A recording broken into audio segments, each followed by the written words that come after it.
Saya tidak perlu berdakwah ya, tidak perlu ada orang yang mengganggu, tidak perlu ada yang kasih syubhat. Tidak semua orang cerca kita tanggapi. Bahkan terkadang nanti kalau kita hadapi dengan dai-dai yang menyuruh kepada orang liberal, ya kita mungkin agak keras. Tapi kalau apa beda imam mazhab dan imam hadis? Syukran. Mereka ini masing-masing sekelas Imam Syafi'i. Para ulama menganjurkan jika seorang belajar agama untuk mudah, maka belajarlah dari mazhab tertentu.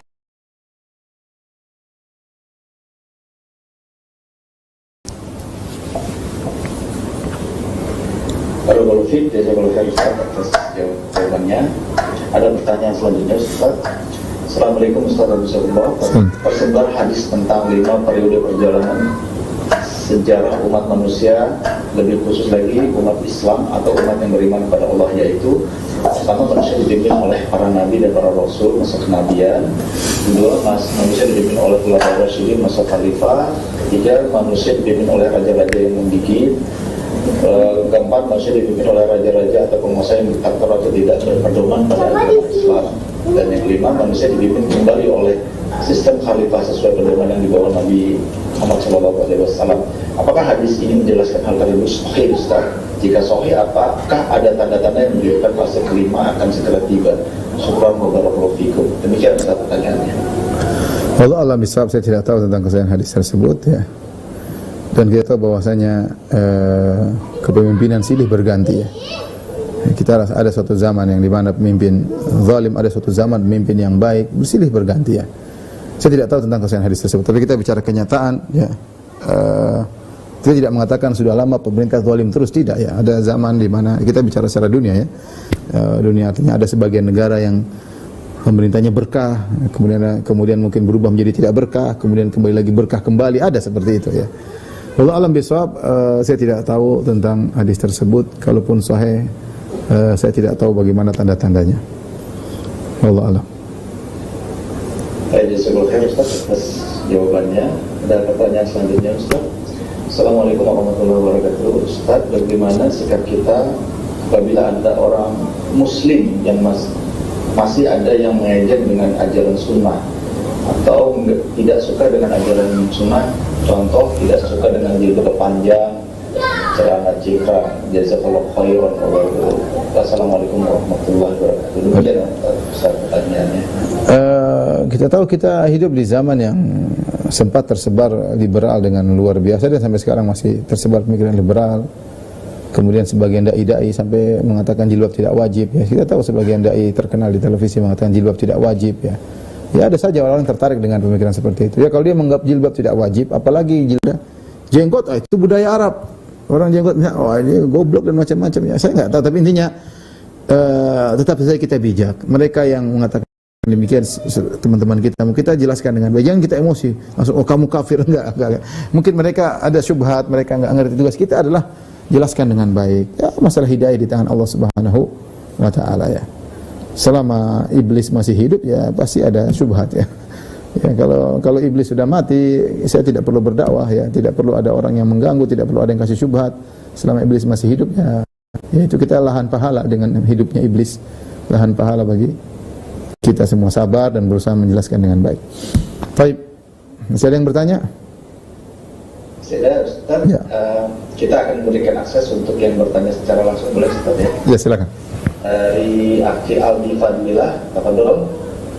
Assalamualaikum Ustaz. Waalaikumsalam warahmatullahi wabarakatuh. Saya ingin bertanya Ustaz, bagaimana jika kita tidak bisa menguasai 6 sifat Ustaz? Karena saya sering kali lemah terhadap melawan orang-orang yang sering cerca saya. Bagaimana saya menghadapi cercaan tersebut? Ya.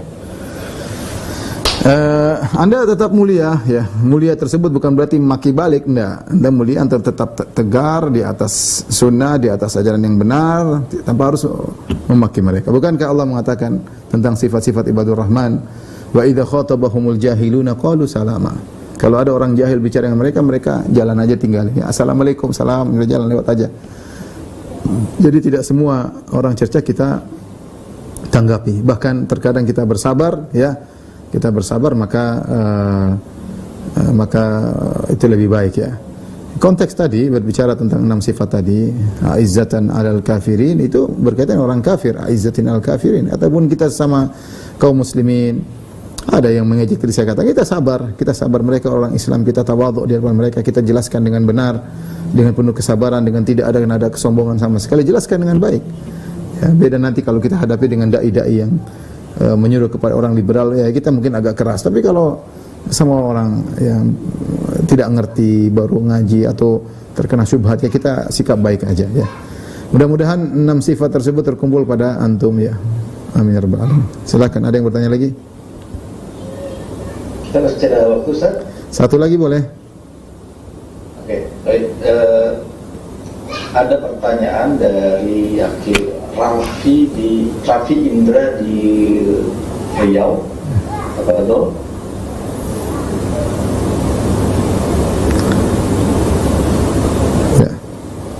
Ya, silakan. Assalamualaikum, Ustaz. Waalaikumsalam warahmatullahi wabarakatuh. Ustaz, apa beda imam mazhab dan imam hadis? Syukran, Ustaz. Imam mazhab rata-rata imam hadis juga ya.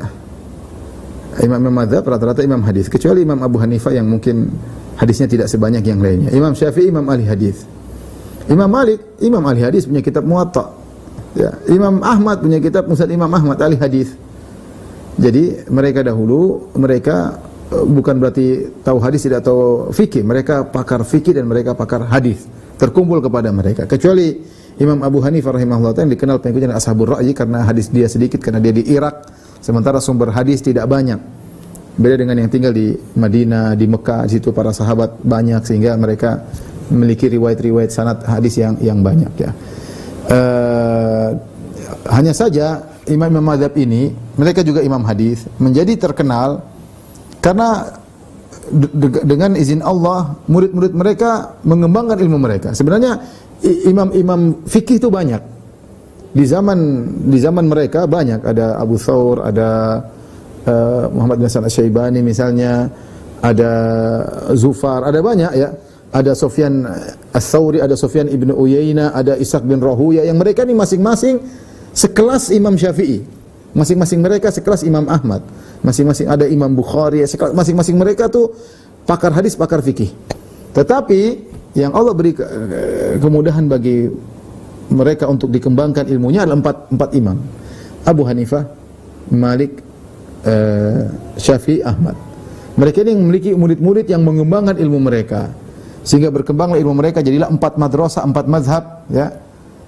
Sementara mazhab-mazhab yang lain seperti Ishaq bin Rahuya atau yang lainnya, ini tidak ada murid-muridnya yang mengembangkan, meskipun perkataan mereka masih termaktub, masih tertulis seperti tadi masih ada, tapi tidak ada murid-muridnya yang mengembangkan. Sufyan bin Uyainah, Sufyan Ats-Tsauri, ya masih ada pendapat-pendapat yang dinukil, kadang dinukil oleh Imam Tirmidzi dalam Sunan At-Tirmidzi Al-Jami'. Sementara imam tadi, yang 4 tadi punya murid-murid sehingga berkembanglah ilmu mereka. Mereka tulis tentang usul fikih, mereka tulis tentang buku fikih, mereka kemudian tentang qawaidul fiqhiyah dan macam-macam. Sehingga para ulama menganjurkan jika seorang belajar agama untuk mudah, maka belajarlah dari mazhab tertentu. Ini tidak wajib, tapi kalau ingin belajar fikih dengan mudah, belajar satu mazhab tertentu, setelah dia menguasai, dia berpindah kepada mazhab yang lain untuk mengenal pendapat-pendapat ulama Islam, karena tidak ada imam yang maksum, tidak ada imam yang maksum. Yang tidak boleh adalah seorang ta'assub kepada mazhab tertentu, tidak diperbolehkan. Wallahu a'lam bishawab. Ini saja mungkin yang saya sampaikan kepada para jamaah Masjid Al-Ikhlas Duku Bima. Insyaallah kita lanjut pertemuan kita di pekan berikutnya. Kurang lebih saya mohon maaf. Wabillahi taufiq wal hidayah. Assalamualaikum warahmatullahi wabarakatuh.